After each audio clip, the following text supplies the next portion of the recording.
حضرت علی کا نام علی اور لقب حیدر ہے۔ آپ کی کنیت ابو الحسن اور ابو تراب ہے۔ حضرت علی کے والد ماجد کا نام ابو طالب ہے۔ حضرت علی کی والدہ ماجدہ کا نام حضرت فاطمہ بنت اسد رضی اللہ تعالی عنہا ہے، اور آپ رضی اللہ تعالی عنہ حضور نبی کریم صلی اللہ علیہ وسلم کے چچا زاد بھائی اور داماد ہیں۔ حضرت علی المرتضیٰ کے والد ماجد کی جانب سے سلسلہ نسب کچھ یوں ہے: علی بن ابو طالب بن حضرت عبد المطلب بن ہاشم بن عبد مناف بن قصی بن کلاب بن مرہ بن کہب بن لوی۔ حضرت علی المرتضیٰ رضی اللہ تعالی عنہ کا شجرہ نسب والدہ کی طرف سے یہ ہے: فاطمہ بنت اسد بن ہاشم بن عبد مناف بن قصی۔ حضرت ابو طالب حضرت عبد المطلب کے بیٹے اور حضور نبی کریم صلی اللہ علیہ وآلہ وسلم کے چچا تھے۔ حضور نبی کریم صلی اللہ علیہ وسلم کی والدہ ماجدہ حضرت بی بی آمنہ کے وصال کے بعد حضور نبی کریم صلی اللہ علیہ وسلم کی تمام ذمہ داریاں حضرت عبد المطلب کے سپرد ہوئیں۔ پھر جب حضرت عبد المطلب کا وصال ہوا تو حضور نبی کریم صلی اللہ علیہ وسلم جو کہ ابھی بہت کم سن تھے، ان کی ذمہ داری حضرت ابو طالب نے سنبھال لی۔ حضور نبی کریم صلی اللہ علیہ وسلم 8 برس کی عمر میں اپنے چچا حضرت ابو طالب کی آغوش میں آ گئے اور 50 برس کی عمر تک ان کے ساتھ رہے۔ آپ صلی اللہ علیہ وسلم اپنے چچا حضرت ابو طالب سے بے پناہ محبت کرتے تھے۔ حضرت ابو طالب نے حضور نبی کریم صلی اللہ علیہ وسلم کے اعلان نبوت کے بعد ہر مشکل گھڑی میں آپ صلی اللہ علیہ وسلم کا ساتھ دیا اور ہمہ وقت آپ صلی اللہ علیہ وسلم کی حفاظت فرماتے رہے۔ حضرت ابو طالب کثیر العیال تھے اور آپ کی مالی حالت بھی اچھی نہ تھی۔ حضور نبی کریم صلی اللہ علیہ وسلم نے اپنے چچا حضرت عباس رضی اللہ تعالی عنہ سے مشورہ کیا اور یوں حضرت عباس رضی اللہ تعالی عنہ نے حضرت جعفر کی اور حضور نبی کریم صلی اللہ علیہ وسلم نے حضرت علی کی ذمہ داری سنبھال لی۔ پھر 10 نبوی میں حضرت ابو طالب کا انتقال ہو گیا۔ روایات میں آتا ہے کہ حضرت ابو طالب اور ام المؤمنین حضرت خدیجہ الکبریٰ کے وصال کے بعد مشرکین مکہ نے حضور نبی کریم صلی اللہ علیہ وسلم پر اور آپ کے جانثاروں پر بے پناہ ظلم کیے، جس کے نتیجے میں ہجرت مدینہ کا واقعہ پیش آیا۔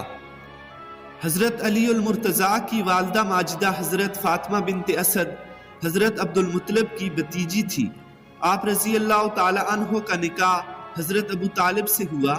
حضرت علی المرتضیٰ کی والدہ ماجدہ حضرت فاطمہ بنت اسد ہاشم خاندان کی پہلی خاتون تھی جو دائرہ اسلام میں داخل ہوئی۔ حضرت فاطمہ بنت اسد رضی اللہ تعالی عنہا بچپن ہی سے نہایت بلند و صاف حمیدہ کی مالک تھی۔ آپ رضی اللہ تعالی عنہا کی انہی نیک خصلتوں کی وجہ سے حضرت عبد المطلب نے آپ رضی اللہ تعالی عنہ کو اپنے بیٹے حضرت ابو طالب کے لیے پسند کیا۔ حضرت فاطمہ بنت اسد رضی اللہ تعالی عنہا حضور نبی کریم صلی اللہ علیہ وسلم پر اپنے بچوں سے بھی زیادہ مشفق رہی۔ حضور نبی کریم صلی اللہ علیہ وسلم نے جب تمام مسلمانوں کو مدینہ منورہ کی جانب ہجرت کرنے کا حکم دیا تو حضرت فاطمہ بنت اسد رضی اللہ تعالی عنہا بھی ہجرت کے لیے مدینہ منورہ تشریف لے گئی۔ حضور نبی کریم صلی اللہ علیہ وسلم کو حضرت فاطمہ بنت اسد سے بے پناہ محبت تھی۔ آپ صلی اللہ علیہ وسلم اکثر و بیشتر حضرت فاطمہ بنت اسد رضی اللہ تعالی عنہا کے گھر تشریف لے جاتے اور وہاں آرام فرماتے۔ ہجرت نبوی کے 4 یا 5ویں سال مدینہ منورہ میں حضرت فاطمہ بنت اسد کا وصال ہوا۔ حضور نبی کریم صلی اللہ علیہ وسلم کو جب آپ رضی اللہ تعالی عنہا کے وصال کی خبر ملی تو حضور نبی کریم صلی اللہ علیہ وسلم کی آنکھوں سے آنسو جاری ہو گئے اور آپ صلی اللہ علیہ وسلم ان کے گھر تشریف لے گئے اور سرہانے کے نزدیک کھڑے ہو کر فرمایا: اے میری امی جان، اللہ تعالیٰ آپ رضی اللہ تعالی عنہا پر رحم فرمائے۔ آپ رضی اللہ تعالی عنہ نے خود بھوکا رہ کر مجھے کھلایا اور اپنی ضروریات کو پس پشت ڈال کر میری ضروریات کو پورا کیا۔ اس کے بعد حضور نبی کریم صلی اللہ علیہ وسلم نے اپنی قمیض مبارک حضرت علی المرتضیٰ کو مرحمت فرمائی اور ہدایت کی کہ میری قمیض سے انہیں کفن دو۔ حضرت اسامہ بن زید رضی اللہ تعالی عنہ اور حضرت ابو ایوب انصاری رضی اللہ تعالی عنہ نے جنت البقیع میں قبر کھودی اور حضور نبی کریم صلی اللہ علیہ وسلم نے قبر مبارک میں اتر کر اس کو معطر کیا اور دعا فرمائی، اے اللہ میری امی کی مغفرت فرما اور ان کی قبر کو وسیع فرما۔ اس کے بعد آپ صلی اللہ علیہ وسلم نے انہیں قبر مبارک میں اتارا۔ ایک اور روایت کے مطابق حضرت فاطمہ بنت اسد رضی اللہ تعالی عنہا کے وصال پر حضور نبی کریم صلی اللہ علیہ وسلم تشریف لائے۔ آپ صلی اللہ علیہ وسلم زار و قطار روتے جاتے تھے، یہاں تک کہ آپ صلی اللہ علیہ وسلم کی داڑھی مبارک تار ہو گئی۔ حضور نبی کریم صلی اللہ علیہ وسلم نے اپنی قمیض مبارک کفن کے لیے مرمت فرمائی اور قبر میں اتر کر اسے معطر کیا اور فرمایا، مہربان چچا حضرت ابو طالب کے وصال کے بعد انہوں نے میرے ساتھ شفقت فرمائی اور میرے ساتھ صلہ رحمی سے پیش آئیں۔ شیر خدا حیدر قرار حضرت علی المرتضیٰ حضور نبی کریم صلی اللہ علیہ وسلم کی پیدائش کے 30ویں سال پیدا ہوئے۔ یوں آپ رضی اللہ تعالی عنہ حضور نبی کریم صلی اللہ علیہ وسلم سے 30 برس چھوٹے تھے۔ روایات کے مطابق حضرت علی کی پیدائش خانہ کعبہ میں ہوئی۔ حضور نبی کریم صلی اللہ علیہ وسلم نے حضرت علی رضی اللہ تعالی عنہ کے منہ میں اپنا لعاب دہن ڈالا اور آپ رضی اللہ تعالی عنہ کا نام حضرت علی بھی حضور نبی کریم صلی اللہ علیہ وسلم نے رکھا۔ جس وقت حضور نبی کریم صلی اللہ علیہ وسلم نے نبوت کا اعلان کیا، اس وقت حضرت علی المرتضیٰ رضی اللہ تعالی عنہ کی عمر مبارک 10 برس تھی۔ روایات میں آتا ہے کہ یمن میں ایک زاہد رہتا تھا جو ہر وقت عبادت و ریاضت میں مشغول رہتا تھا۔ اس زاہد کا نام مشرم بن ویب تھا اور یہ زاہد یمن کے نام سے مشہور تھا۔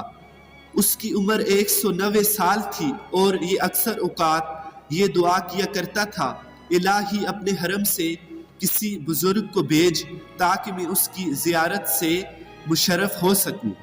اس زاہد کی دعا قبول ہو گئی اور حضرت ابو طالب رضی اللہ تعالی عنہ تجارت کی غرض سے یمن تشریف لے گئے اور اس زاہد سے ملاقات ہوئی۔ زاہد نے جب آپ رضی اللہ تعالی عنہ کو دیکھا تو نہایت تعظیم سے پیش آیا اور پوچھا کہ آپ کہاں کے رہنے والے ہیں؟ حضرت ابو طالب نے کہا، میں تہامہ کا رہنے والا ہوں۔ اس نے پوچھا، کون سا تہامہ؟ حضرت ابو طالب رضی اللہ تعالی عنہ نے جواب دیا، مکہ مکرمہ۔ زاہد نے پوچھا، تمہارا تعلق کس قبیلے سے ہے؟ حضرت ابو طالب رضی اللہ تعالی عنہ نے جواب دیا، میرا تعلق بنی ہاشم بن عبد مناف سے ہے۔ زاہد نے جب حضرت ابو طالب رضی اللہ تعالی عنہ کی یہ بات سنی تو بے اختیار آگے بڑھ کر بوسہ لیا اور کہا، الحمدللہ، میری دعا قبول ہوئی اور مجھے حرمین شریفین کے خادم کی زیارت نصیب ہوئی۔ پھر اس زاہد نے آپ سے نام پوچھا تو آپ رضی اللہ تعالی عنہ نے بتایا کہ میرا نام ابو طالب ہے۔ زاہد نے پوچھا، آپ کے والد کا نام کیا ہے؟ حضرت ابو طالب نے بتایا، میرے والد کا نام حضرت عبد المطلب ہے۔ زاہد نے جب حضرت عبد المطلب کا نام سنا تو بے اختیار اس کے منہ سے نکلا، میں نے الہامی کتابوں میں پڑھا ہے کہ حضرت عبد المطلب کے 2 پوتے ہوں گے، جن میں سے ایک نبی ہوگا اور دوسرا ولی، اور ان کا جو پوتا نبی ہوگا اس کے والد کا نام عبداللہ ہوگا، اور جو ولی ہوگا اس کے والد کا نام حضرت ابو طالب ہوگا۔ جب نبی 30 سال کے ہو جائیں گے اس وقت اللہ کا یہ ولی پیدا ہوگا۔ اور اے ابو طالب، وہ نبی پیدا ہو چکے ہیں یا نہیں؟ حضرت ابو طالب رضی اللہ تعالی عنہ نے جواب دیا، میرے بھائی عبداللہ رضی اللہ تعالی عنہ کا بیٹا محمد صلی اللہ علیہ وسلم پیدا ہو گیا ہے اور وہ اس وقت تقریباً 29 برس کا ہے۔ اس زائد نے کہا جب آپ واپس جائیں تو انہیں میرا سلام کہیں اور کہیں کہ میں ان کو دوست رکھتا ہوں۔ پھر جب وہ نبی اس دنیا سے پردہ فرما جائیں گے تو پھر آپ کے بیٹے کی ولایت ظاہر ہوگی۔ حضرت ابو طالب رضی اللہ تعالی عنہ نے اس زائد کی بات سن کر فرمایا کہ میں اس حقیقت کو کیسے جان سکتا ہوں؟ اس زائد نے کہا آپ وہ چیز چاہتے ہیں کہ جس سے میری سچائی کا علم ہو۔ حضرت ابو طالب رضی اللہ تعالی عنہ نے ایک سوکھے درخت کی جانب اشارہ کرتے ہوئے فرمایا مجھے اس درخت سے تازہ انار چاہیے۔ اس زاہد نے دعا کے لیے ہاتھ اٹھائے اور بارگاہ الہی میں عرض کی اے اللہ میں نے نبی اور ولی کی تعریف کی، ان کے صدقے مجھے تازہ انار عطا فرما۔ چنانچہ دیکھتے ہی دیکھتے درخت ہرا بھرا ہو گیا اور اس میں تازہ انار پک گئے۔ حضرت ابو طالب رضی اللہ تعالی عنہ نے وہ انار کھایا اور اس عابد کا شکریہ ادا کرتے ہوئے واپس مکہ مکرمہ تشریف لے آئے۔ اس روایت میں حضرت علی رضی اللہ تعالی عنہ کی ولایت کی ان کی پیدائش سے پہلے پیشن گوئی کی گئی ہے۔ حضرت علی رضی اللہ تعالی عنہ کی کنیت ابو تراب کی وجہ تسمیہ کتب میں یوں منقول ہے کہ آپ رضی اللہ تعالی عنہ ایک مرتبہ اپنی زوجہ محترمہ حضرت سیدہ فاطمہ سے ناراض ہو گئے اور مسجد میں جا کر فرش پر لیٹ کے جس سے آپ رضی اللہ تعالی عنہ کے جسم مبارک کو مٹی لگ گئی۔ اس دوران حضور نبی کریم صلی اللہ علیہ وسلم اپنی بیٹی سے ملنے گئے تو آپ صلی اللہ علیہ وسلم کو پتہ چلا کہ حضرت علی المرتضیٰ رضی اللہ تعالی عنہ ناراض ہو کر مسجد میں تشریف لے گئے ہیں۔ حضور نبی کریم صلی اللہ علیہ وسلم حضرت علی کو لینے کے لیے مسجد میں پہنچے تو حضرت علی رضی اللہ تعالی عنہ مسجد کے فرش پر سو رہے تھے۔ حضور نبی کریم صلی اللہ علیہ وسلم نے حضرت علی کو مخاطب کرتے ہوئے فرمایا اے ابو تراب اٹھو۔ حضرت علی رضی اللہ تعالی عنہ نے حضور نبی کریم صلی اللہ علیہ وسلم کی بات سنی تو اٹھ کھڑے ہوئے۔ چنانچہ اس دن سے حضرت علی کی کنیت ابو تراب مشہور ہو گئی۔ سیدنا علی المرتضیٰ رضی اللہ تعالی عنہ کی کنیت ابو تراب کے سلسلہ میں ایک اور روایت کتب سیر میں یہ موجود ہے کہ ایک غزوہ کے سفر کے دوران حضور نبی کریم صلی اللہ علیہ وسلم نے اپنے صحابہ کرام رضی اللہ تعالی عنہم کو آرام کرنے کے لیے ایک باغ میں قیام کرنے کا حکم دیا تو حضرت علی المرتضیٰ رضی اللہ تعالی عنہ ایک درخت کے نیچے جا کر لیٹ گئے۔ صحرائی مٹی آپ رضی اللہ تعالی عنہ کے جسم مبارک پر لگ گئی۔ اس دوران حضرت نبی کریم صلی اللہ علیہ وسلم حضرت علی رضی اللہ تعالی عنہ کو ڈھونڈتے ہوئے تشریف لائے اور یوں میں وہ خواب دیکھ کر فرمایا اے ابو تراب اٹھو۔ چنانچہ حضرت علی رضی اللہ تعالی عنہ فوراً اٹھ کھڑے ہوئے۔ حضور نبی کریم صلی اللہ علیہ وسلم نے فرمایا اے ابو تراب میں تجھے یہ نہ بتاؤں کہ سب سے زیادہ بدبخت کون ہے؟ حضرت علی المرتضیٰ رضی اللہ تعالی عنہ نے عرض کیا یا رسول اللہ صلی اللہ علیہ وسلم بتائیے۔ حضور نبی کریم صلی اللہ علیہ وسلم نے فرمایا ایک وہ شخص جس سے حضرت صالح کی اونٹنی کی کونچیں کاٹی اور دوسرا وہ جو تیرے چہرے اور داڑھی کو خون میں ڈبوئے گا۔ حضور نبی کریم صلی اللہ علیہ وسلم نے یہ فرماتے جاتے اور حضرت علی کے چہرہ مبارک پر ہاتھ پھیرتے جاتے تھے۔ چنانچہ اس دن کے بعد حضرت علی المرتضیٰ رضی اللہ تعالی عنہ کی کنیت حضرت ابو تراب مشہور ہو گئی۔ حضرت علی المرتضیٰ کے ایمان لانے سے متعلق حضرت ابو یحییٰ رضی اللہ تعالی عنہ کی روایت ہے کہ حضور نبی کریم صلی اللہ علیہ وسلم پر پہلی وحی بروز پیر نازل ہوئی اور حضرت علی المرتضیٰ اگلے روز یعنی بروز منگل دائرہ اسلام میں داخل ہوئے۔ حضرت علی المرتضیٰ رضی اللہ تعالی عنہ کے قبول اسلام کے بارے میں ایک روایت یہ بھی ہے کہ حضرت علی المرتضیٰ رضی اللہ تعالی عنہ چونکہ حضور نبی کریم صلی اللہ علیہ وسلم کے زیر سایہ پرورش پا رہے تھے اس لیے آپ رضی اللہ تعالی عنہ نے جب حضور نبی کریم صلی اللہ علیہ وسلم اور ام المؤمنین حضرت خدیجۃ الکبریٰ رضی اللہ تعالی عنہ کو عبادت میں مصروف دیکھا تو حضور نبی کریم صلی اللہ علیہ وسلم سے پوچھا کہ آپ صلی اللہ علیہ وسلم کیا کر رہے ہیں؟ حضور نبی کریم صلی اللہ علیہ وسلم نے فرمایا ہم اللہ کی عبادت کر رہے ہیں۔ حضرت علی رضی اللہ تعالی عنہ نے پوچھا کہ یہ کیسی عبادت ہے؟ حضور نبی کریم صلی اللہ علیہ وسلم نے فرمایا یہ اللہ کا دین ہے اور اللہ نے مجھے اپنے دین کی تبلیغ اور لوگوں کی رشد و ہدایت کے لیے چنا ہے، اور میں تمہیں اسی اللہ وحدہ لا شریک پر ایمان لانے کی دعوت دیتا ہوں۔ حضرت علی المرتضیٰ نے حضور نبی کریم صلی اللہ علیہ وسلم کی جب یہ بات سنی تو حیران ہو گئے اور پوچھا کہ میں نے پہلے کبھی اس دین کے بارے میں کچھ نہیں سنا، اس بارے میں مجھے فیصلہ کرنا مشکل نظر آتا ہے، اس لیے اس بارے میں اپنے والد سے مشورہ کرنا چاہتا ہوں۔ حضور نبی کریم صلی اللہ علیہ وسلم نے فرمایا علی تمہیں اس بات کا حق حاصل ہے، لیکن ابھی تم اس بات کا ذکر کسی اور شخص سے نہ کرنا۔ حضرت علی المرتضیٰ رضی اللہ تعالی عنہ نے حضور نبی کریم صلی اللہ علیہ وسلم سے وعدہ کیا کہ اس بات کا ذکر کسی سے نہیں کریں گے۔ چنانچہ اس رات جب حضرت علی المرتضیٰ رضی اللہ تعالی عنہ سونے کے لیے لیٹے تو اس بات پر غور کرتے کرتے سو گئے۔ اللہ تعالیٰ نے آپ رضی اللہ تعالی عنہ کے قلب کو روشنی عطا فرمائی اور حضرت علی رضی اللہ تعالی عنہ نے اپنے والد سے مشورہ کیے بغیر اگلے روز حضور نبی کریم صلی اللہ علیہ وسلم کی خدمت اقدس میں حاضر ہو کر ان سے عرض کی کہ میں دائرہ اسلام میں داخل ہونا چاہتا ہوں اور مجھے دائرہ اسلام میں داخل فرمائیں۔ حضور نبی کریم صلی اللہ علیہ وسلم نے حضرت علی المرتضیٰ کو کلمہ پڑھایا اور حضرت علی اسلام میں داخل ہو گئے۔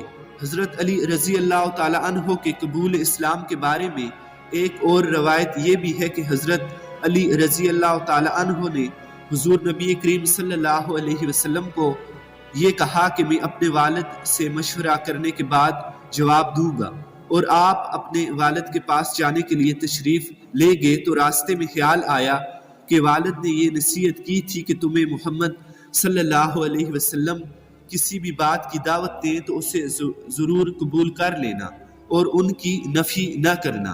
چنانچہ آپ رضی اللہ تعالی عنہ فوراً پلٹے اور حضور نبی کریم صلی اللہ علیہ وسلم کی خدمت میں حاضر ہو کر اسلام قبول کر لیا۔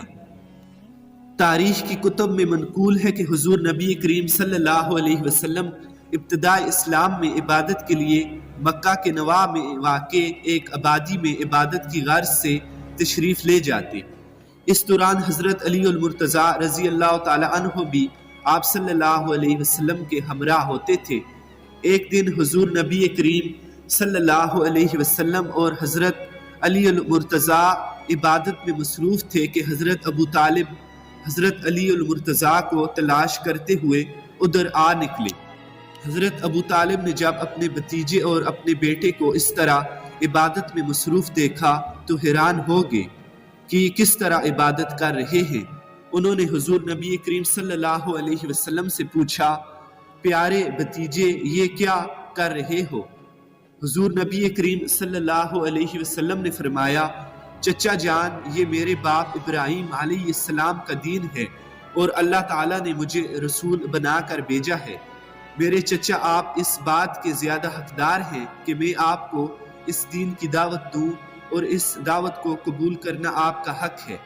آپ میری اس دعوت کو قبول فرمائیں اور میری مدد کریں۔ حضرت ابو طالب رضی اللہ تعالی عنہ نے حضور نبی کریم صلی اللہ علیہ وسلم کی بات سننے کے بعد کہا پیارے بھتیجے تم درست کہتے ہو، لیکن میں اپنے آباء و اجداد کے دین کو نہیں چھوڑ سکتا، لیکن تم اس بات پر اطمینان رکھو کہ جب تک میں زندہ ہوں تمہیں کوئی تکلیف نہیں پہنچائے گا۔ پھر حضرت ابو طالب رضی اللہ تعالی عنہ نے اپنے بیٹے حضرت علی المرتضیٰ کی جانب متوجہ ہو کر فرمایا جنہوں نے ابھی تک ان سے اپنے قبول اسلام کو چھپا رکھا تھا، ان کو مخاطب کرتے ہوئے کہا اے علی اے میرے فرزند، تمہیں انہوں نے رائے حق کی دعوت دی ہے، تم ان کے ساتھ رہو اور ان کی خدمت کو اپنا شعار بنا لو، ان کا دامن مضبوطی سے تھامے رکھنا، کیونکہ یہ جو بات تم سے کہیں گے وہ نیکی اور بلائی کی بات ہوگی۔ حضرت علی نے جب اپنے والد کی یہ بات سنی تو ان کو اطمینان ہو گیا اور جس بات کا خدشہ تھا وہ دور ہو گیا۔ اب حضرت علی المرتضیٰ رضی اللہ تعالی عنہ مزید کھل کر حضور نبی کریم صلی اللہ علیہ وسلم کے ساتھ عبادت میں مصروف رہنے لگے۔ حضور نبی کریم صلی اللہ علیہ وسلم نے بعثت کے بعد خفیہ طور پر اپنی تبلیغ جاری رکھی اور اس عرصہ میں کئی لوگ دائرہ اسلام میں داخل ہو گئے۔ 3 برس کی خفیہ دعوت کے بعد اللہ تعالیٰ نے سورہ شعراء کی یہ آیت نازل فرمائی جس میں حضور نبی کریم صلی اللہ علیہ وسلم کو اپنے قریبی رشتہ داروں کو دعوت اسلام دینے کا حکم ہوا۔ ارشاد باری تعالیٰ ہوا، اے پیغمبر صلی اللہ علیہ وسلم اپنے رشتہ داروں کو آخرت کے عذاب سے ڈرائیے۔ حضور نبی کریم صلی اللہ علیہ وسلم نے اللہ تعالیٰ کے اس فرمان کے مطابق کوہ صفا کی چوٹی پر چڑھ کر اپنی قوم کو بلایا۔ جب تمام قریش جمع ہو گئے تو آپ صلی اللہ علیہ وسلم نے فرمایا، اے میری قوم، اگر میں تم سے کہوں کہ اس پہاڑ کے پیچھے سے دشمن کا ایک لشکر آ رہا ہے اور تم پر حملہ کرنے کو تیار ہے تو کیا تم میری بات کا یقین کر لو گے؟ سب نے یک زبان ہو کر کہا، ہاں ہم اس بات کا یقین کر لیں گے، کیونکہ آپ نے ہمیشہ سچ بولا ہے اور آپ امانت دار ہیں۔ حضور نبی کریم صلی اللہ علیہ وسلم نے فرمایا، تو پھر میں تمہیں اللہ کے عذاب سے ڈراتا ہوں اور دعوت حق دیتا ہوں۔ اگر تم لوگ ایمان لے آئے تو فلاح پاؤ گے، اگر ایمان نہ لاؤ گے تو عذاب الہی تم پر نازل ہوگا۔ حضور نبی کریم صلی اللہ علیہ وسلم کی بات سن کر قریش غصے میں آ گئے اور آپ صلی اللہ علیہ وسلم کا چچا لعین ابو لہب لوگوں کو بھڑکا کر واپس لے گیا۔ حضور نبی کریم صلی اللہ علیہ وسلم نے قریش کے واپس جانے کے بعد حضرت علی رضی اللہ تعالی عنہ سے فرمایا کہ اس شخص نے جلدی کی، تم ایک دعوت کا انتظام کرو جس میں تمام بنی ابو مطلب کو دعوت دو۔ چنانچہ ایک دعوت کا انتظام کیا گیا جس میں تمام بنی عبد المطلب کو دعوت دی گئی۔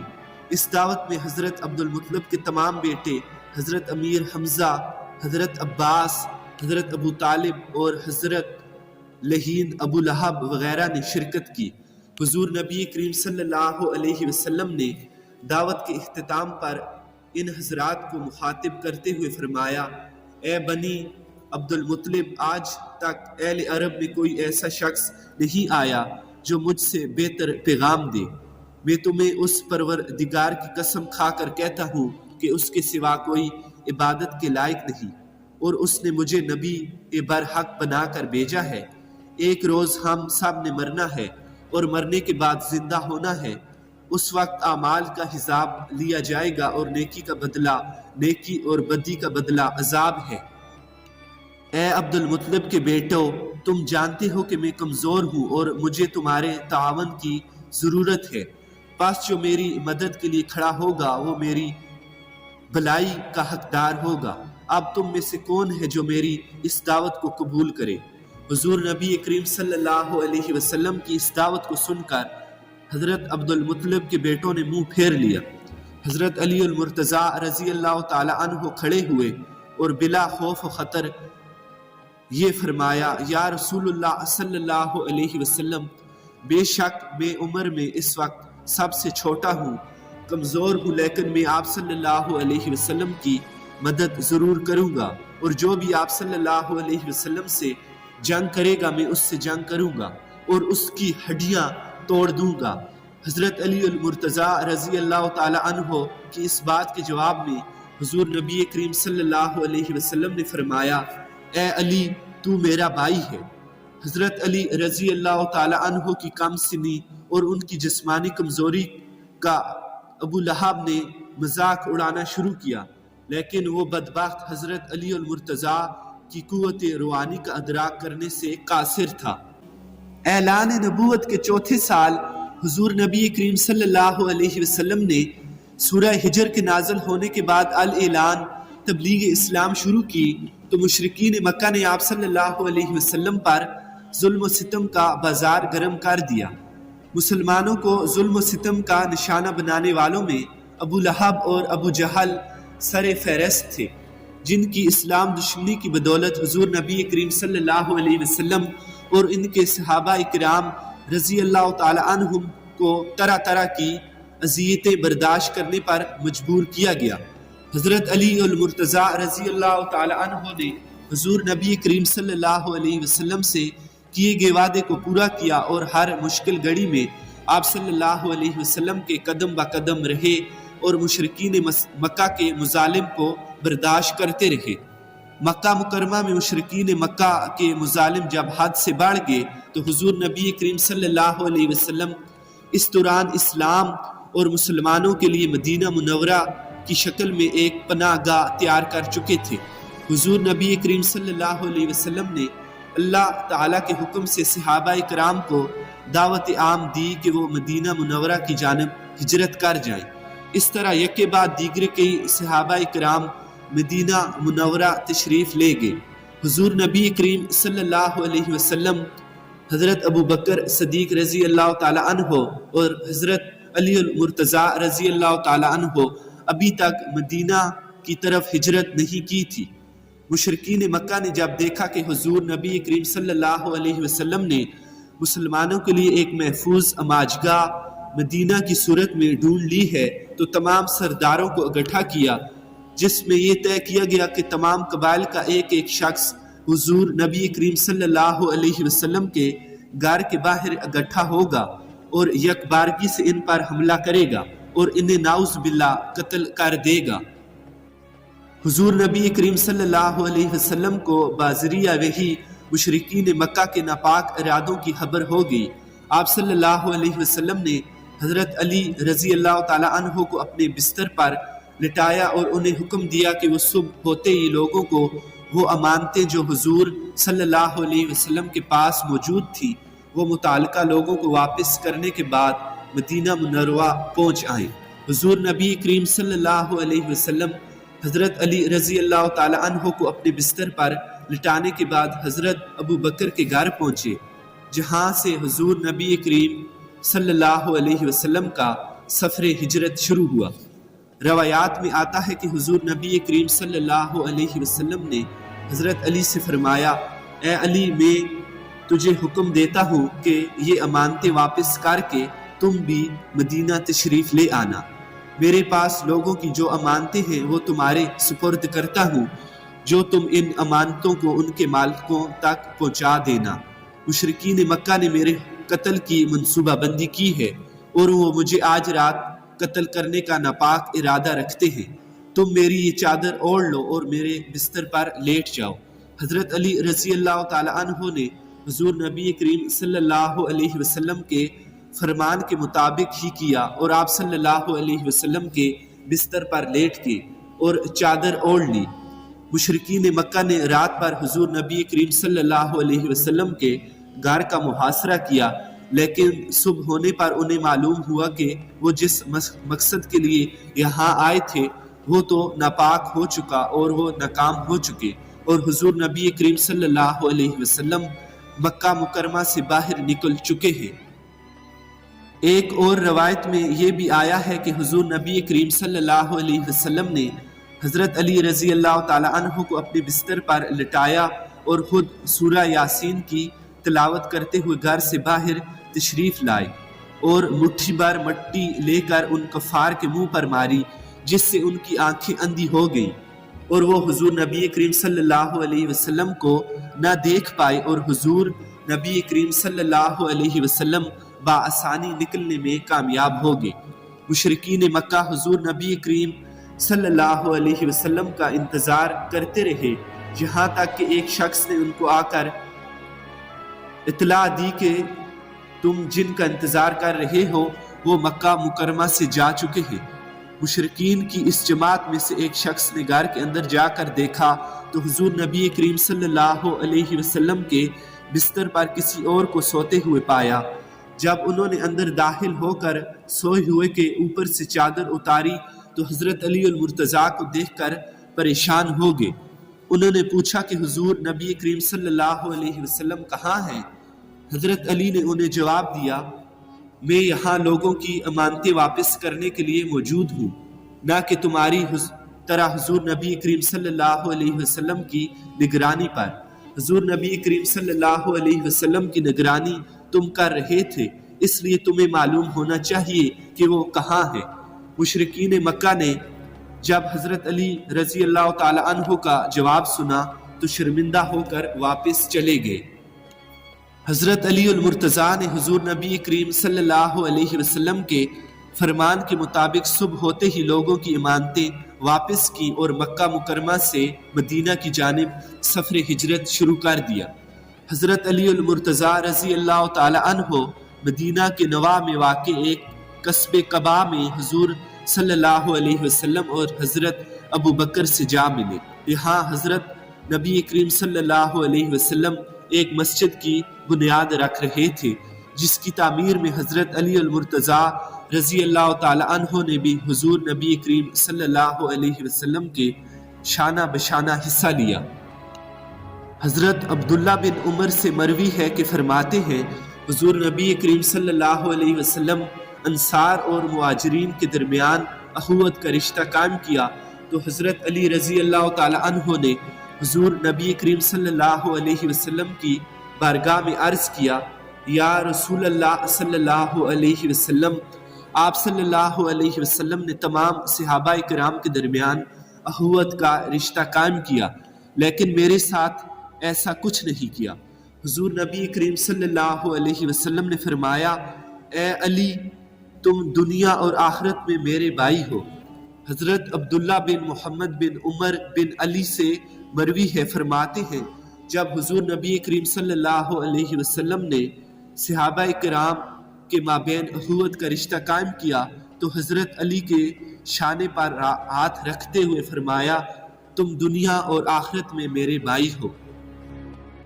حضرت علی رضی اللہ تعالی عنہ کے دور خلافت میں ایک نوجوان امیر المؤمنین حضرت علی کی خدمت میں حاضر ہوا۔ اس نوجوان کے چہرے پر زبردست گھبراہٹ کے آثار طاری تھے۔ اس نے اپنی فریاد اس طرح پیش کی کہ اے امیر المؤمنین، میری ماں نے مجھے جنم دیا، پھر مجھے 2 سال کی مدت تک اپنا دودھ پلایا۔ اب جب کہ میں جوان ہو گیا ہوں تو اس نے مجھے اپنے گھر سے باہر نکال دیا ہے اور مجھ پر ظلم یہ کیا ہے کہ اس نے مجھے اپنا بیٹا ماننے سے بھی انکار کر دیا ہے۔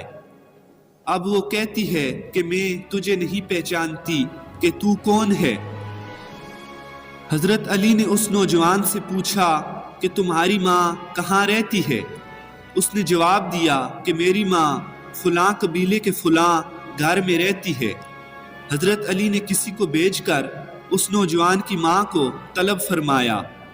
اس عورت کو پتہ چل گیا کہ اب معاملہ امیر المؤمنین کی عدالت میں پیش ہو گیا ہے، اس لیے وہ اپنے 4 بھائیوں اور 40 جھوٹے گواہوں کے ہمراہ حاضر ہوئی۔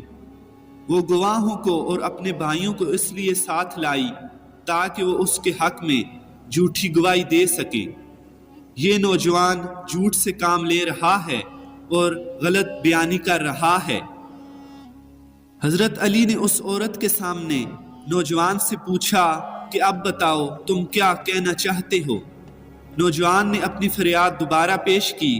اس نے کہا، اے امیر المؤمنین، اللہ کی قسم یہ میری والدہ ہے، اس نے مجھے جنم دیا ہے، اپنا دودھ پلایا ہے اور پھر گھر سے نکال دیا ہے، اور اب مجھے پہچاننے اور اپنا بیٹا ماننے سے بھی انکار کرتی ہے۔ حضرت علی علیہ السلام نے عورت سے فرمایا، اے خاتون، یہ لڑکا جو کہہ رہا ہے تم اس کے بارے میں کیا کہتی ہو؟ اس عورت نے کہا، امیر المؤمنین، میں اللہ کی قسم کھا کر کہتی ہوں کہ میں اس لڑکے کو نہیں پہچانتی اور نہ ہی یہ جانتی ہوں کہ یہ لڑکا کون ہے۔ بلا وجہ مجھے رسوا کرنا چاہتا ہے۔ میں قبیلہ قریش سے تعلق رکھتی ہوں اور ابھی تک میری شادی بھی نہیں ہوئی۔ حضرت علی رضی اللہ تعالی عنہ نے عورت کی بات سن کر اس سے پوچھا کہ کیا تم اس کے بارے میں کوئی گواہ پیش کر سکتی ہو؟ وہ عورت کہنے لگی کہ میری بات کی گواہی یہ سب لوگ دیں گے۔ چنانچہ اس وقت وہ 40 گواہ قسم کھانے کے لیے آگے بڑھے اور انہوں نے قسم کھا کر کہا کہ یہ نوجوان جھوٹا ہے۔ یہ عورت اس نوجوان کو واقعی نہیں پہچانتی۔ اس نوجوان کا دعویٰ غلط بیانی پر مبنی ہے۔ یہ نوجوان یہ چاہتا ہے کہ اس طرح کا الزام لگا کر وہ عورت کو اس کے قبیلے میں رسوا کرے، حالانکہ اس عورت کی تو ابھی شادی بھی نہیں ہوئی، تو پھر بچہ کہاں سے پیدا ہو گیا؟ یہ ایک پاک دامن عورت ہے۔ تمام گواہوں کے ایک جیسے بیان سن کر حضرت علی نے فرمایا، اگر یہ بات ہے تو میں آج ایسا فیصلہ کروں گا جس کو اللہ تعالیٰ بھی پسند فرمائے گا اور آپ سب بھی راضی ہو جائیں گے۔ اس کے بعد آپ رضی اللہ تعالی عنہ نے اس عورت سے پوچھا کہ اے خاتون، تمہارا کوئی سرپرست ہے؟ عورت نے جواب دیا، امیر المؤمنین، میرے یہ بھائی ہیں۔ حضرت علی نے اس کے بھائیوں سے مخاطب ہو کر فرمایا، کیا میرا حکم تمہارے لیے اور تمہاری بہن کے لیے قابل قبول ہوگا؟ عورت کے چاروں بھائیوں نے یک زبان ہو کر جواب دیا، کیوں نہیں، آپ جو بھی حکم فرمائیں گے ہم قبول کریں گے۔ اس پر حضرت علی علیہ السلام نے فرمایا، میں اللہ تعالیٰ کو اور حاضرین مجلس کو گواہ بنا کر یہ فیصلہ کرتا ہوں کہ میں نے بلا شبہ اس عورت کی شادی اس نوجوان کے ساتھ کر دی ہے اور اپنے مال سے 400 درہم نقد حق مہر قرار دیا۔ اس کے بعد آپ رضی اللہ تعالی عنہ نے اپنے غلام قمبر سے فرمایا کہ میرے پاس 400 درہم لاؤ۔ قمبر حکم کی تعمیل میں درہم لے آیا اور لا کر اس نوجوان کے سامنے رکھ دیے اور اس کے حوالے کر دیے۔ حضرت علی علیہ السلام نے اس نوجوان سے فرمایا کہ اے نوجوان، ان درہموں کو اپنی عورت کی گود میں ڈال دو اور اس کو اپنے ساتھ لے جاؤ۔ نوجوان یہ حکم سن کر اٹھا اور درہم عورت کی گود میں ڈال دیے۔ وہ عورت فوراً چیخ اٹھی اور چلاتی ہوئی رو کر بولی، اے امیر المؤمنین، یہ ظلم ہے۔ کیا آپ یہ چاہتے ہیں کہ ایک بیٹے کو اس کی ماں کے ساتھ بیاہ دیں؟ اللہ کی قسم یہ میرا بیٹا ہے۔ اصل بات یہ ہے کہ میرے بھائیوں نے ایک غلط قسم کے شخص سے میری شادی کر دی تھی، جس سے میرا یہ بیٹا پیدا ہوا۔ جب یہ جوان ہو گیا تو میرے بھائیوں نے مجھے حکم دیا کہ میں اس کو اپنا بیٹا ماننے سے انکار کر دوں اور اس کو گھر سے نکال دوں۔ چنانچہ میں نے مجبور ہو کر یہ سب کچھ کیا ہے۔ اللہ کی قسم یہ میرے جگر کا ٹکڑا ہے۔ یہ سن کر حضرت علی نے فرمایا، اگر یہ بات ہے تو اپنے بیٹے کو اپنے گھر واپس لے جاؤ۔ چنانچہ وہ عورت امیر المؤمنین حضرت علی علیہ السلام کے حکم سے اپنے بیٹے کو گھر لے گئی۔ اس طرح حضرت علی نے اپنی حکمت اور دور اندیشی سے کام لے کر اس مشکل اور پیچیدہ مقدمے کا فوراً فیصلہ صادر فرما دیا۔ تو ناظرین، یہ تھا حضرت علی علیہ السلام کی ذہانت کا واقعہ اور حضرت علی علیہ السلام کا فیصلہ۔ حضرت علی بن ابی طالب کی زرہ کھو گئی۔ ان دنوں آپ خلافت کے عہدے پر فائز تھے۔ آپ نے وہ زرہ ایک یہودی کے پاس دیکھی۔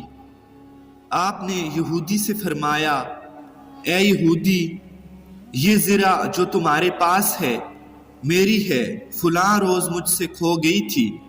یہودی کہنے لگا، میرے قبضے میں موجود زرہ کے بارے میں آپ کیسی بات کر رہے ہیں؟ اگر آپ میری زرہ پر اپنا دعویٰ کرتے ہیں تو اب یہی ایک چارہ ہے کہ میرے اور آپ کے درمیان مسلمان قاضی فیصلہ کر دے۔ چنانچہ حضرت علی اور وہ یہودی دونوں فیصلے کے لیے قاضی کی عدالت میں پہنچ گئے۔ جب قاضی کی نگاہ امیر المؤمنین حضرت علی پر پڑی تو اپنی مجلس سے اٹھ کھڑے ہوئے۔ حضرت علی بن ابی طالب نے فرمایا، بیٹھے رہیں۔ قاضی بیٹھ گئے۔ پھر فرمایا، میری زرہ کھو گئی تھی میں نے اسے اس یہودی کے پاس دیکھا۔ قاضی نے یہودی سے پوچھا، تمہیں کچھ کہنا ہے؟ یہودی نے کہا، میری زرہ میرے قبضے میں ہے اور میری ملکیت ہے۔ قاضی نے زرہ دیکھی اور کہا، اللہ کی قسم اے امیر المؤمنین، آپ کا دعویٰ بالکل سچا ہے، یہ آپ ہی کی زرہ ہے، لیکن قانون کے مطابق آپ کے لیے گواہ پیش کرنا واجب ہے۔ حضرت علی علیہ السلام نے بطور گواہ اپنے غلام قمبر کو پیش کیا۔ اس نے آپ کے حق میں گواہی دی۔ پھر آپ نے حسن اور حسین علیہ السلام کو عدالت میں پیش کیا۔ حسن اور حسین نے بھی آپ کے حق میں گواہی دی۔ قاضی نے کہا، آپ کے غلام کی گواہی تو قبول کرتا ہوں، لیکن ایک گواہ مزید درکار ہوگا اور آپ کے دونوں صاحبزادوں میں سے کسی کی گواہی قبول نہیں کر سکتا۔ پھر حضرت علی نے کہا، اللہ کی قسم میں نے عمر بن خطاب کو رسول اللہ صلی اللہ علیہ وسلم کی یہ حدیث بیان کرتے ہوئے سنا ہے، حسن اور حسین نوجوانان اہل جنت کے سردار ہیں۔ قاضی نے کہا، اللہ کی قسم یہ بالکل درست ہے۔ حضرت علی نے فرمایا، پھر آپ نوجوانان جنت کے سرداروں کی گواہی کیوں قبول نہیں کریں گے؟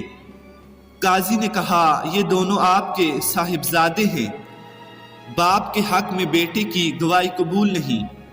یہ کہہ کر قاضی نے حضرت علی کے خلاف یہودی کے حق میں فیصلہ سنا دیا اور زرہ یہودی کے حوالے کر دی۔ جب اس یہودی نے یہ فیصلہ سنا تو کہنے لگا، یہ انبیاء کے انصاف جیسا انصاف ہے۔ ایک امیر المؤمنین مجھے اپنی ہی بنائی ہوئی عدالت میں اپنے ہی بنائے ہوئے قاضی کے سامنے انصاف کے لیے لے کر آتا ہے، اور قاضی اس امیر المؤمنین کے خلاف فیصلہ سنا دیتا ہے، اور امیر المؤمنین نے اس کا فیصلہ بلا کسی عذر کے قبول بھی کر لیا۔ پھر یہودی نے امیر المؤمنین حضرت علی علیہ السلام کی طرف نگاہ اٹھائی اور کہنے لگا، امیر المؤمنین، آپ کا دعویٰ بالکل سچا ہے، یہ زرہ یقیناً آپ ہی کی ہے، فلاں دن یہ آپ سے گر گئی تھی تو میں نے اسے اٹھا لیا، لہٰذا یہ آپ ہی کی ملکیت ہے، آپ لے لیں۔ اے امیر المؤمنین، جب آپ کی یہ شان ہے تو محمد عربی صلی اللہ علیہ وسلم کا کیا مقام ہوگا؟ پھر کلمہ شہادت پڑھ لیا، میں گواہی دیتا ہوں کہ اللہ کے سوا کوئی معبود برحق نہیں، اور میں گواہی دیتا ہوں کہ محمد صلی اللہ علیہ وسلم اللہ کے رسول ہیں۔ حضرت علی نے فرمایا، میری یہ زرہ بھی اور یہ میرا گھوڑا بھی تمہارا ہوا۔ یہ تھا عدل و انصاف کا بلند و اعلیٰ معیار، جہاں کوئی ادنا تھا اور نہ ہی کوئی اعلیٰ، نہ کوئی امیر تھا اور نہ کوئی غریب، جہاں نہ کوئی بڑا تھا اور نہ چھوٹا، جہاں عدل و انصاف کے سامنے نہ کوئی بادشاہ تھا اور نہ کوئی فقیر، جہاں امیروں اور بڑوں کی طرفداری نہیں کی جاتی تھی، کسی کا اعلیٰ رتبہ اس بات کی دلیل نہ تھا کہ فیصلے کا رخ اس کے حق میں موڑ دیا جائے۔ عدل و انصاف کا معیار صرف اور صرف حقائق کی بنیاد پر پرکھا گیا، جس کی وجہ سے ایک یہودی اسلام لانے پر مجبور ہو گیا اور اس نے امیر المؤمنین حضرت علی المرتضیٰ کے سامنے سر تسلیم ہم کر دیا اور خود ہی ان کی سچائی کی گواہی دینے لگا۔ یہودیوں کو یہ معلوم تھا کہ نبی کریم صلی اللہ علیہ وسلم علم کا شہر ہیں اور حضرت علی علم کا دروازہ، اس لیے انہوں نے یہ قصد کیا کہ حضرت علی کے پاس جائیں اور انہیں علمی بنیاد پر شکست دیں، کیونکہ ان کا خیال تھا کہ اس سے مسلمانوں پر غلط اثر پڑے گا، اور اگر حضرت علی ان کے سوالات کے جواب دینے کے لیے رضامند ہو جائیں گے تو یقیناً وہ ان کو مات دینے میں کامیاب ہو جائیں گے۔ چنانچہ یہودیوں کی ایک جماعت راسل جالوت نامی ایک شخص کی سربراہی میں حضرت علی کے دربار میں حاضر ہوئی اور کہنے لگی، اے علی، ہم نے آپ کے علم کی بڑی شہرت سنی ہے۔ حضرت علی نے فرمایا، تو پھر کیا اس کی تصدیق چاہتے ہو؟ انہوں نے کہا، ہم آپ سے چند سوالات کرنا چاہتے ہیں، اور اگر آپ نے سب کے سامنے ہمارے تمام سوالات کے درست جوابات دے دیے تو ہم آپ کو باب العلم تسلیم کر لیں گے، لیکن ہماری ایک شرط ہے کہ ہم اپنی کتاب توریت سے سوال کریں گے اور آپ ہمیں قرآن کے بجائے توریت سے ہی اس کے جوابات دیں گے۔ حضرت علی نے فرمایا، تم میرے جوابات کے صحیح ہونے کی تصدیق کیسے کرو گے؟ اس پر یہودی نے اپنی آستین سے ایک کتاب نکالی اور کہا کہ میں نے اس کتاب کو اپنے آباء و اجداد سے ورثے میں پایا ہے۔ اس کتاب کو موسیٰ بن عمران نے لکھوایا تھا اور اس میں وہ سب کچھ درج ہے جو میں آپ سے پوچھوں گا۔ حضرت علی مسکراتے ہوئے بولے، مجھے منظور ہے، تم جہاں سے چاہو سوال کر لو، تمہیں سوالوں کے جواب مل جائیں گے۔ ہاں، اگر میں نے تمہارے تمام سوالوں کے درست جواب دے دیے تو کیا تم سب اسلام قبول کر لو گے؟ یہودیوں نے کہا، بالکل، اگر آپ نے ہمارے تمام سوالوں کے درست جواب دے دیے تو ہم اسلام قبول کر لیں گے، کیونکہ یہ اس بات کی واضح دلیل ہوگی کہ آپ نے جس ذات سے علم سیکھا ہے وہ کوئی عام شخص نہیں بلکہ اللہ کی طرف سے بھیجا گیا رسول ہے۔ یہودی جانتے تھے کہ مسلمانوں کی کتاب قرآن ہے اور اپنے غرور و تکبر میں یہ سمجھ بیٹھے تھے کہ حضرت علی تورات سے کیے گئے سوالات کے جوابات نہیں دے پائیں گے اور انہیں اسلام قبول کرنے کی نوبت بھی نہ آئے گی۔ یوں معاملات طے پا گئے اور لوگوں کا ایک بڑا مجمع دربار میں آ موجود ہوا۔ ابھی سوال و جواب کا سلسلہ شروع ہی نہ ہوا تھا اور یہودی اس بات پر یقین کر بیٹھے تھے کہ وہ بآسانی حضرت علی کو مات دینے میں کامیاب ہو جائیں گے۔ ان کے چہرے پر فاتحانہ مسکراہٹ تھی۔ یہودی نے مجمع کی طرف نظر دوڑاتے ہوئے تکبر سے بھرپور لہجے میں اپنا پہلا سوال کیا، اے علی، وہ کون سی چیز ہے جو خدا کے لیے نہیں؟ حضرت علی نے جواب دیا، وہ چیز جو اللہ کے لیے نہیں ہے وہ شرک ہے۔ اللہ ہر قسم کے شرک سے پاک ہے، پاک ہے وہ ذات وحدہ لا شریک۔ یہودی نے سوال کیا، اے علی، وہ کون سی جگہ ہے جہاں خدا ہے؟ حضرت علی نے جواب دیا، اللہ تعالی ہر جگہ موجود ہے، کائنات کے ہر ذرے میں موجود ہے۔ وہ یہودی بولا، آپ اس سوال کا جواب ہماری کتاب توریت سے دیں۔ حضرت علی نے فرمایا، اے یہودیو، تم اپنی کتاب کے فلاں صفحہ اور فلاں سطر پر دیکھو، کیا اس میں نہیں لکھا کہ حضرت موسیٰ کے پاس ایک فرشتہ آیا؟ حضرت موسیٰ نے فرشتے سے پوچھا، کہاں سے آئے ہو؟ فرشتے نے کہا، عرش سے، اور عرش کے قریب 7ویں آسمان سے آپ کی خدمت میں حاضر ہوا ہوں۔ اسی اثناء میں حضرت موسیٰ کے پاس ایک اور فرشتہ آیا۔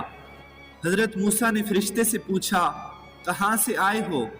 فرشتے نے کہا، میں زمین کے 7ویں طبق سے آپ کی خدمت میں حاضر ہوا ہوں۔ حضرت موسیٰ نے 7ویں آسمان سے آنے والے فرشتے سے پوچھا، 7ویں آسمان پر تمہارے قریب کون تھا؟ فرشتے نے جواب دیا، 7ویں آسمان پر میرے قریب میرا رب ہے۔ پھر حضرت موسیٰ نے زمین کے 7ویں طبق سے آنے والے فرشتے سے پوچھا، زمین کے 7ویں طبق پر تمہارے قریب کون ہے؟ فرشتے نے جواب دیا، زمین کے 7ویں طبق پر میرے قریب میرا رب تھا۔ پس معلوم ہوا کہ بلندیوں کی انتہا ہو یا پستیوں کی گہرائی، اللہ تعالی ہر جگہ موجود ہے۔ حضرت علی علیہ السلام نے اس موقع پر فرمایا، پاک ہے وہ ذات جو کائنات کے ذرے ذرے میں موجود ہے، ہر چیز میرے رب کی دسترس میں ہے اور اللہ تعالی ہر چیز کے قریب ہے۔ یہودی نے سوال کیا، اے علی، وہ کون سی چیز ہے جو خدا کے قریب نہیں ہے؟ حضرت علی نے جواب دیا، وہ چیز جو میرے رب کے قریب نہیں ہے وہ ظلم ہے، کیونکہ میرا رب ہر برائی، ہر خطا اور ہر عیب سے پاک ہے۔ وہ حقدار کو اس کا حق دیتا ہے، اور جو اس کے حضور عاجزی و انکساری سے توبہ کرے اس کی خطائیں بھی معاف کر دیتا ہے، لہذا ظلم اس کی ذات سے بعید ترین ہے۔ یہودی نے سوال کیا، وہ چشمہ کون سا ہے جو سب سے پہلے زمین پر جاری ہوا؟ حضرت علی نے جواب دیا، تمہاری کتاب کے مطابق پہلا چشمہ وہ ہے جو بیت المقدس کی ایک چٹان کے نیچے سے جاری ہوا۔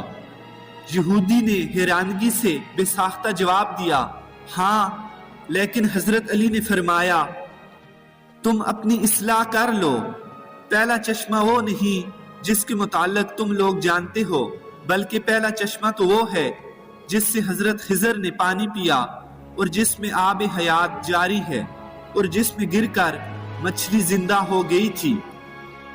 یہودی نے سوال کیا، وہ پہلا پتھر کون سا ہے جو آسمان سے زمین پر نازل ہوا؟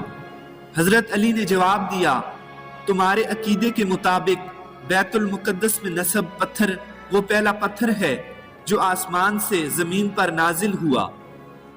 پھر حضرت علی نے فرمایا، اپنی اصلاح کر لو، پہلا پتھر حجر اسود ہے جو حضرت آدم کے ساتھ بہشت سے زمین پر نازل کیا گیا اور خانہ کعبہ میں نصب کیا گیا تھا، جو بیت المقدس سے کہیں زیادہ قدیم ہے اور آج تک بیت اللہ میں نصب ہے۔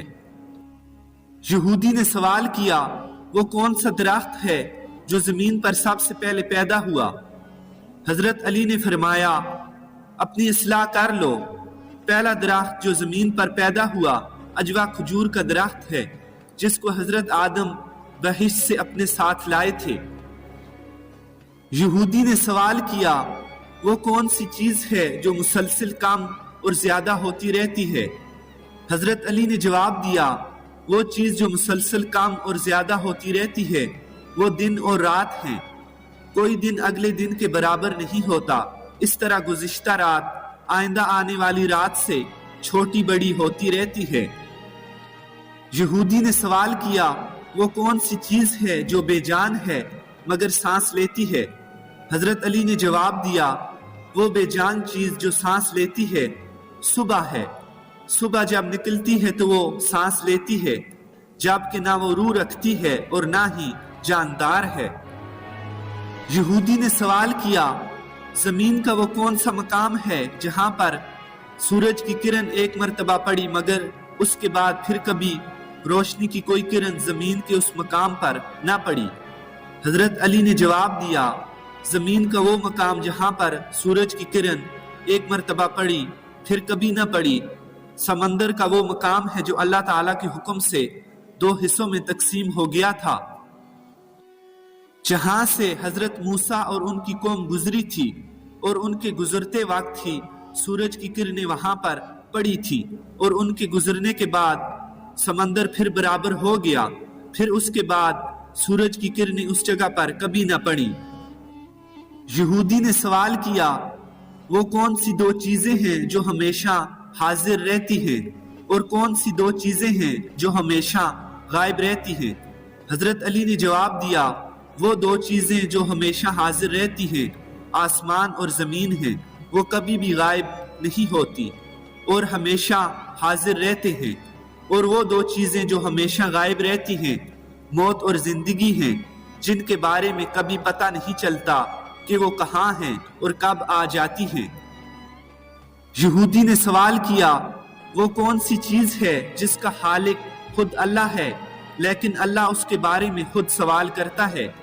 حضرت علی نے جواب دیا، وہ چیز جس کا خالق خود اللہ ہے اور اس کے بارے میں اللہ تعالیٰ نے خود ہی سوال کیا، وہ حضرت موسیٰ کا عصا ہے جس کا خالق خود اللہ تعالیٰ ہی ہے اور اس کے بارے میں موسیٰ سے سوال کرنے والا بھی اللہ تعالیٰ ہی ہے۔ جب اللہ تعالیٰ نے فرمایا کہ اے موسیٰ یہ تمہارے ہاتھ میں کیا ہے؟